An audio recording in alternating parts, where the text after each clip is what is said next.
All right. Good morning, everyone, and thank you so much for joining us today.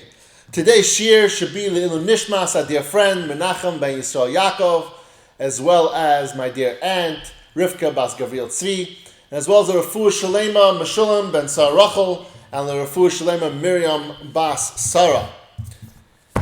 Okay, so we are getting very, very, very close to the end of Perek Zayin, which is actually the final Perek in Shaar Habitachon.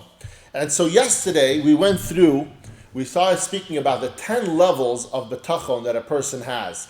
And we went through the first 5 levels, which focuses on a person before he recognizes Hashem. And his bitachon really relies more on his abilities. Well, first he starts off only his mother, then his father, then his capabilities. And then we spoke about how that person has to rely on other people. Now he's starting to realize there's other factors involved as well.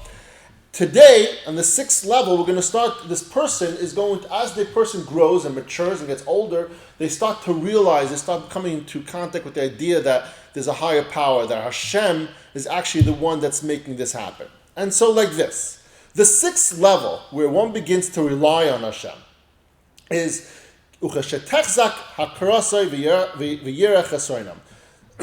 then when his perception improves, and he observes the inadequacies of people, and he starts realizing that not everyone is able to do what he needs, and realizes that not even they need the assistance, that he himself makes everything happen.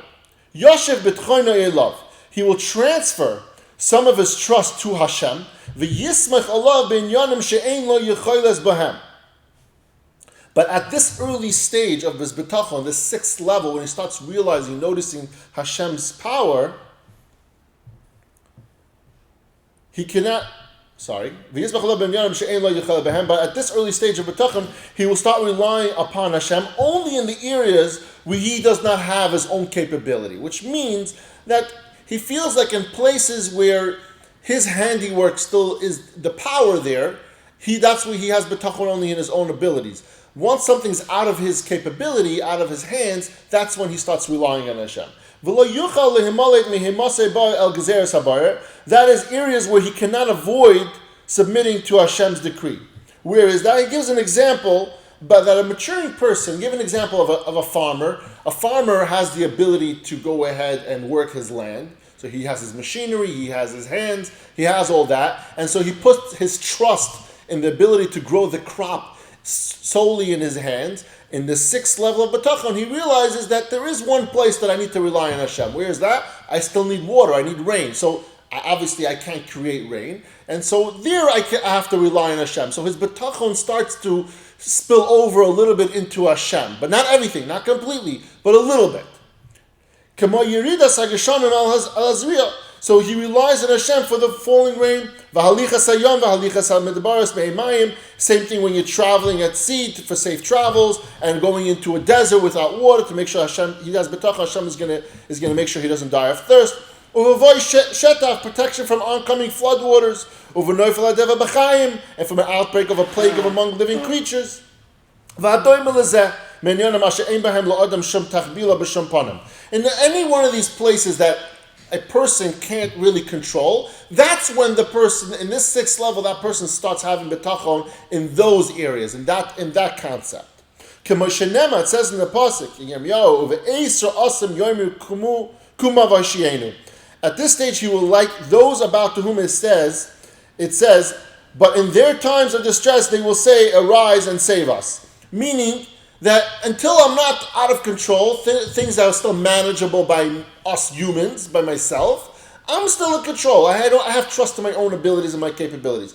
Once things start getting out of hand, that's when I have to go and seek Hashem, and that's when bitachon rises. That's the 6th level of bitachon. Now the 7th level. On the 7th level of bitachon, it's a little greater degree of bitachon. Yiftach boy gam kein kemashe yitachel loy boy kitzah tachbula. He will rely on Hashem even in the areas where he could have a bit of strategy. So till the person before, the same person when he was on the 6th level, when he had a strategy, he thought it was a strategy, right? He had a concept, he had a business plan, he has his strength, he has his things that he learned in school, his trade, and so he relied on that trade. The only time he sought out Hashem for bitachon is when things were out of his ability, out of his control. Now, in the 7th level, he says, even when it comes to his strategy, this person has bitachon. For example, if he finds opportunities to earn his livelihood through dangerous means, or by engaging in forms of work that are taxing on his body, and he will avoid these endeavors, due to his trust in Hashem that he will provide for him, even though it means they're easier, safer to engage in. We spoke about this in Perek Gimel.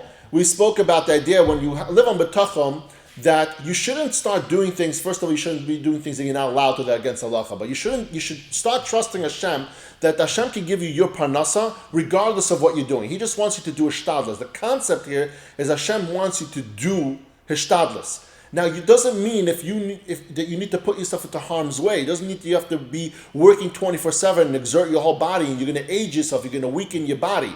So when the person in the 7th level of bitachon starts realizing this, he starts realizing that, I don't have to work 24/7. I don't have to work 3 jobs. I can work 1 job. I can work normal hours, healthy lifestyle, healthy life and work lifestyle that I need. And with that alone, he will make the same amount of money as if he would be working 3 jobs, because Hashem decreed he should make a certain amount of money. And that can happen from 1 job, it can happen from 3 jobs, it can happen from working an 8-hour day, it can happen from working 24 hours a day. So this person, the 7th level, starts realizing, I don't have to only trust Hashem with the things that are out of my control. I can trust Hashem also in my process. I'm going to have a process that requires me to have a normal, healthy life balance. That's the 7th level. Now the 8th level. The 8th level of bitachon is even bigger. Is Yoshev B'tchoyne Elav B'chol Hasibos. He will transfer his trust to Hashem in all living matters, in everything. He gives Hashem full control over everything that happens to him in providing. Hakasha mehem v'hakala, whether it means a difficult task or a hard task or an easy task.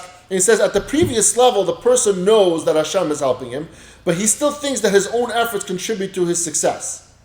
Thus, when he works hard, he believes that his exertion is a major factor of why he earned X amount of money.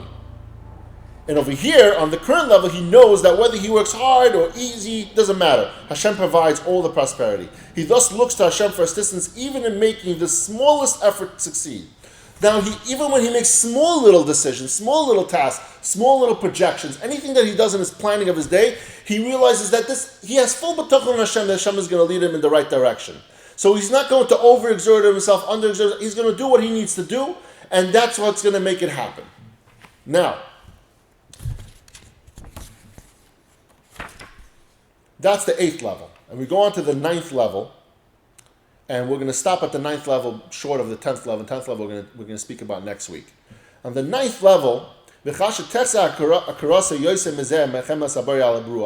when his perception of Hashem is so much, it increases so much, he will be content with whatever Hashem decrees for him. Till now, we spoke about all these different concepts that a person still wants something. He says, look, I have bitachon that Hashem is going to give me what I want. I have bitachon that Hashem is going to put me in the right direction that I feel is the right direction. I'm doing my ishtalos. I want to be a doctor, so I'm going to put my ishtalos into being a doctor. Over here in the 9th level, he realizes that Hashem is going to point me in whichever direction Hashem decrees. And that's what I'm okay with. So here, he's starting to realize that till now I had a thought process of what I thought I needed or what I deserved. And I had bitachon on Hashem in all those different matters. I had bitachon that I felt I should earn $1 million or I should do this kind of work. And I had bitachon that Hashem is going to help me through that. Through the decision that I make, Hashem is going to make that outcome happen. In the 9th level, he realizes, no. Hashem is going to make it happen in his way. And whatever decision he decides is the right way. And that's what we learn on the 9th level. And so everything that happens, he realizes, he starts being very, very content that this happens only because whatever Hashem decides. Now I want to talk a bit about this week's Parsha. It's actually very, very interesting. This week's Parsha, Paro finally agreed to let the Yidden go. And so Hashem takes the Yidden out of Mitzrayim, and he puts them into the Midbar, and he's going to take them to Eretz Yisrael. And what happens? He takes them the longest route possible, a 40-year route, which should just take a few days. Hashem takes them a 40-year route. So he says, why? So he says, even though the Yidden just witnessed so many nisim that happened in Mitzrayim, why did Hashem take them this long route? So he explains like this. He says, because Hashem was afraid that if he took them the short route, they would for sure encounter a war. And what's going to happen is that Yidden are going to say, that, oh, for this I came out to die in the Midbar. I'd rather be in Mitzrayim. For them, being in Mitzrayim, even though it was difficult, there was still stability. They knew they had food, they had shelter, they had clothing. It wasn't a great life, but they knew exactly what to expect. Here in the Midbar, they didn't even know what to expect. So they rather go back. So Hashem took them the long route so they shouldn't encounter this. And now I want you to understand a little bit about this. Really, like the Yidden couldn't... You saw all these nisim over the last 10 makos. You saw the Kriyas Yamsuf, and you can't come across against the war and say, "Oh, Hashem still got me." Why are you turning around so fast? Why did Hashem think we could turn around so fast? He brings a concept like this: how many times do you wake up, start your week, Monday morning, you get into the office nice and fresh, you have this great plan, you have these ideas, you have a strategy, and then you start out and you have a great day, and comes noontime and you hit a snag. The whole thing goes to waste. Your whole strategy for the week goes to waste. Why? Because all of a sudden doubt kicks in. You had this plan. Your mind woke up in the morning. You wanted to conquer, right? Anybody who watched Pinky and the Brain, he says, what are we going to do today? Brain goes, the same thing we do every single day. Try to take over the world. And that's what we try to do every single day. Every day we wake up with this fresh, new ambition that today we're going to make it happen. We're going to reach out to a bunch of people. We're going to send out the emails we need to send out. We're going to do whatever we need to do in order to accomplish today. And then all of a sudden we get some pushback and we get a snag and lunchtime comes around and we're over. We're done. The whole week is gone. We lose ourselves. Why? Because we have self-doubt. Why do we need self-doubt? Why did Hashem give us this? Hashem gave us this energy to pump ourselves up. And then Hashem gives us this doubt to say, what if? What's going on? And that brings us down. And so he says like this. He says, a person, in order for them to feel accomplished, you need to have a struggle. You need to be able to work through a tough time and get over it. If you don't have self-doubt, if you don't have those struggles, if you're not able to say, I got past something, I worked hard and I conquered, you have no value to the outcome of what you worked on. We all know that. Something that comes very, very easy, we lose very easily. Why? Because we don't cherish it. We don't have this concept of like, that's important, that's valuable. Why? It comes so easy to us. When something is difficult for us, when something comes to us in means of such a hard way, we have to learn, we have to work hours at it, it's tiring, and we have to put our minds to it, and it's stressful. But once we get that, we achieve that goal, that milestone, it feels so much better. And so Hashem wanted to show us that there's going to be a struggle. There's going to be things we have to go through. But in order for the Yidden to appreciate Eretz Yisrael, you have to go through a long, long, hard journey. You have to go through understanding that there's going to be doubt set in there, and you have to plow through that every single day. And the same thing with us. We learned this, and it's actually very apropos in this section. We're coming into this part of bitachon. We got all the tools. We know we have that plan. We have the strategy. And now we hit that snag. And that's what Perek Zayin is about. Perek Zayin is about teaching us to work through that snag. That we work so hard to get to where we are today. We work so hard on gaining the tools to learn bitachon, to recognize how we evaluate life every single day, whether it's for our financial well-being, for our physical, mental, our lives, our relationships, everything that we do for our own personal growth in Judaism, our own personal growth in our own lives. The idea over here is that you're going to have snags, you're going to have hard times, but that's the doubt. That's the doubt that Hashem gave us, because the more you have ambition, the bigger your doubt is going to be. But that ambition is going to be so much better when you win, because you know you had so much pulling you back on it. Thank you everyone for joining us today. Have a wonderful Shabbos, and I love you all. Good Shabbos, everybody.